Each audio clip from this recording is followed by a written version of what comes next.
Perkenalkan, nama saya Muhammad Alfian Rafi dari Universitas Manado, Pasmanado. Dan kali ini saya akan menjelaskan tentang materi organisasi dan arsitektur komputer pada semester 2 topik informatika. Penjelasan kali ini perkembangan sistem komputer. Cara perkembangan sistem komputer generasi pertama pada tahun 1945 sampai 1955. Generasi ini merupakan awal perkembangan sistem komputasi elektronik mengganti gagasan-gagasan mesin komputasi mekanis. Manusia memerlukan perangkat komputasi untuk mengatasi keterbatasannya dalam melakukan komputasi. Manusia mempunyai keterbatasan dalam komputasi, yaitu kecepatan penghitung manusia terbatas. Manusia sangat mudah membuat kesalahan.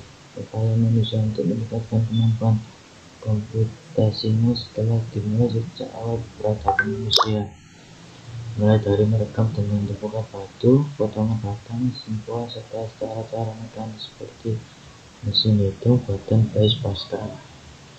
Sebelum penciptaan komputer elektronik, manusia telah berusaha membuat komputer mekanis, yaitu komputer yang memanfaatkan gerak dari benda-benda masif, tidak sampai level elektron, serta tidak memanfaatkan listrik sebagai pembangkitnya.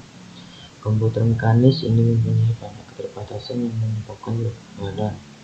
Komputer mekanis mempunyai penyebab kelemahan, yaitu kecepatan komputasi dibatasi masih bagian-bagian yang bergerak. Transmisi informasi alat mekanis tidak praktis, susah dipakai, serta tidak andal. Pada generasi pertama ini belum ada sistem operasi. Sistem komputer diberi instruksi yang harus dikerjakan secara langsung. Generasi kedua pada tahun 1955-1965. Komputer generasi kedua ini merupakan batch processing system. Batch processing system tugas-tugas dikumpulkan di dalam satu rangkaian, kemudian dieksekusi secara berurutan pada generasi ini. Tugas-tugas adalah program-program yang harus dikerjakan oleh komputer. Program-program itu dituliskan di tab. Pada awal generasi ini, sistem komputer belum dilengkapi sistem operasi, namun beberapa fungsi dasar sistem operasi telah ada, misalnya PMS atau singkatan dari Program Monitoring System, dan IPS yang memberikan layanan perangkat keras, merupakan bagian fungsi dari sistem operasi modern. Pada tahun 1964, IBM mengeluarkan komputer ke sistem atau 360. Komputer sistem atau 360 dirancang agar kompatibel secara perangkat keras yang merupakan bagian dari sistem operasi OS atau 360. Sistem 360 berevolusi menjadi sistem 370.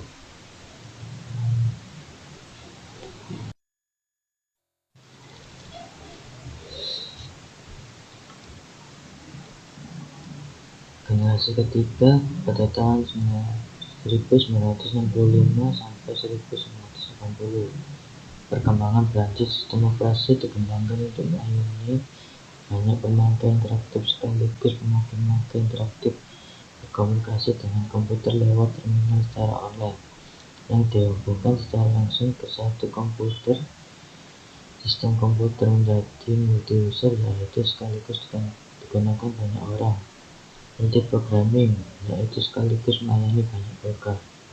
Multi-user, dengan adanya kemampuan multi-user, membuat para pemakai yang berinteraksi langsung dengan komputer dapat sekaligus banyak dalam menggunakan komputer. Tetapi di satu sisi, komputer harus menanggapi permintaan pemakai secara cepat atau akan menyebabkan produktivitas pemakai menurun. Untuk kebutuhan itu dikembangkan tim sharing.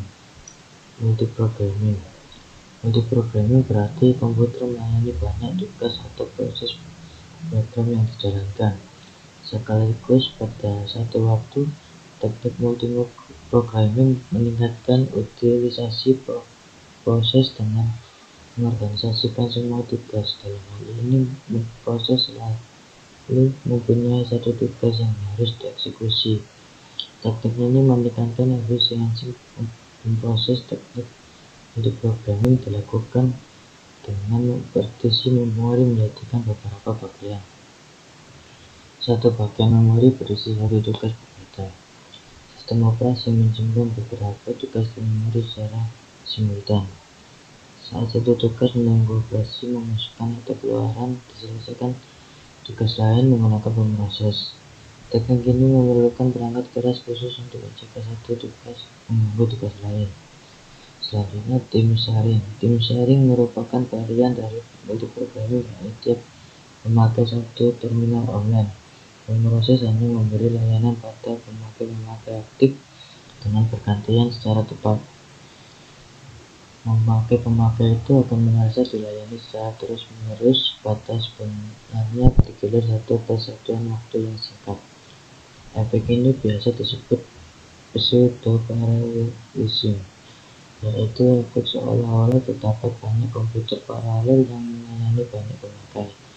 Karena sumber daya lambat yang digunakan bersama sering menimbulkan bottleneck, maka dikembangkan teknik spooling. Selanjutnya, spooling. Teknik spooling adalah pembuatan peripheral seolah-olah dapat digunakan bersama-sama sekaligus pada saat yang sama, dapat diakses secara simultan. Teknik ini dilakukan dengan cara menyediakan beberapa partisi memori saat terdapat permintaan layanan peripheral.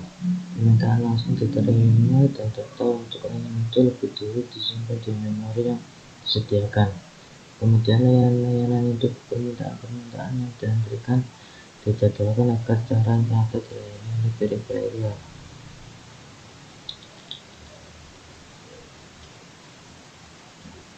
Selanjutnya, generasi keempat pada tahun 2000-an.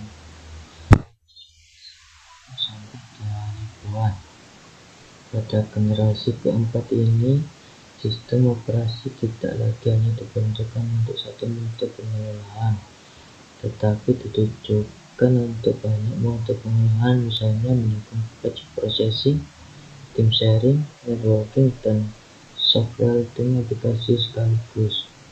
Hanya hardware tim aplikasi sulit disatukan dengan mode-mode pengolahan yang lainnya karena beresiko tinggi.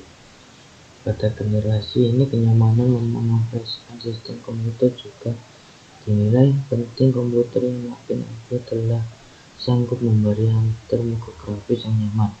Komputer desktop dinyamankan dengan GUI atau yang bisa disebut dengan Graphical User Interface. GUI atau Graphic User Interface ini dimulai X Windows System hasil penelitian di MIT, kemudian Macintosh, SunView, disusul Microsoft Windows. Generasi keempat ini ditandai berkembang dan meningkatkannya kemampuan komputer desktop atau komputer pribadi, dan teknologi jaringan TPC atau WiFi telah mulai digunakan secara luas oleh kalangan militer, peneliti, perguruan tinggi, dan masyarakat secara umum. Generasi kelima 2000-an sampai seterusnya. Awal munculnya komputer-komputer modern dengan spesifikasi yang lebih tinggi.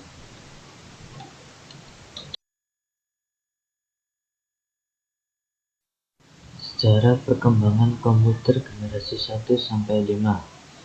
Di generasi pertama, komputer generasi berawal dari tahun 1942 sampai 1959. Komputer generasi ini disebut juga sebagai komputer dinosaurus karena ukurannya yang relatif besar, mirip komputer Indo atau komputer utama. Komputer generasi pertama masih sangat sederhana dan belum kompleks penggunaannya. Hanya orang yang ahli sajalah yang dapat menggunakan komputer ini karena sangat sulit dan daya komputasinya sangatlah lambat. Komputer generasi pertama menggunakan tabung vakum atau bisa disebut dengan vacuum tube untuk memproses dan menyimpan data. Tabung vakum berukuran seperti lampu kecil. Tabung ini cepat panas dan mudah terbakar. Ribuan tabung vakum diperlukan untuk mengoperasikan komputer generasi pertama. Tabung hampa udara sebagai pengujinya merupakan ciri khas komputer generasi pertama. Pada awalnya, tabung hampa udara digunakan sebagai komponen pengujinya. Bahan bakunya terdiri dari kaca, sehingga banyak memiliki kelemahan seperti mudah pecah dan menyalurkan panas. Panas ini perlu dinetralisir oleh komponen lain yang berfungsi sebagai pendingin. Ciri-ciri komputer pada generasi pertama adalah sebagai berikut. Komponen elektronikanya dari tabung hampa atau yang disebut tadi vacuum tube, dan dua program dibuat dalam bahasa mesin yang disebut dengan machine learning, yang programnya tersimpan dalam memori komputer. Programnya masih menggunakan bahasa mesin dengan menggunakan kode 0 dan 1 dalam urutan tertentu. Sifat-sifatnya: 1. Ukurannya besar dan memerlukan tempat yang sangat luas. 2. Memerlukan banyak pendingin AC karena banyak mengeluarkan panas. 3. Prosesnya relatif lambat. 4. Kapasitas untuk menyimpan data kecil.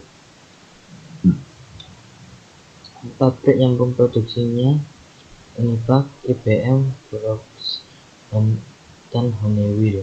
Contoh mesin: ENIAC, Mark II, EDSOC, Mark III, Univac 1 and 2, IBM 650, dan ADVAC.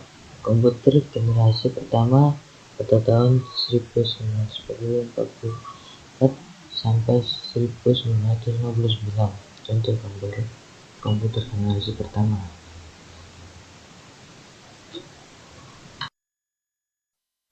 Contoh komputer generasi pertama adalah ENIAC, atau yang disebut dengan Electronic Numerical Integrator and Calculator, yang dibuat oleh Dr.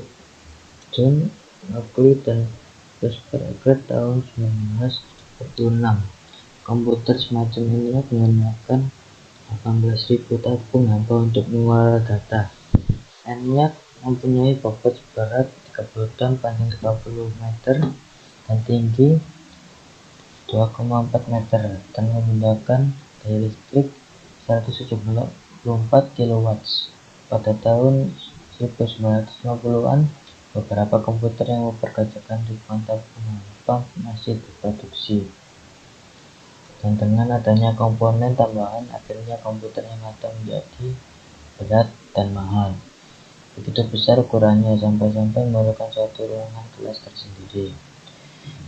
Pada generasi kedua muncul pada era 1960-an. Munculnya komputer generasi ini ditandai dengan ditemukannya transistor, yaitu komponen elektronik berukuran kecil yang cara kerjanya memanfaatkan aliran muatan atau elektron di dalam zat pada kristalin. Transistor merupakan ciri khas komputer generasi kedua. Bahan bakunya terdiri atas 3 lapis, yaitu basic, kolektor, dan emitter. Transistor merupakan singkatan dari transfer resistor, yang berarti dengan mempengaruhi daya dan antara 2 dari 3 lapisan, maka daya resistor yang ada pada lapisan berikutnya dapat pula dipengaruhi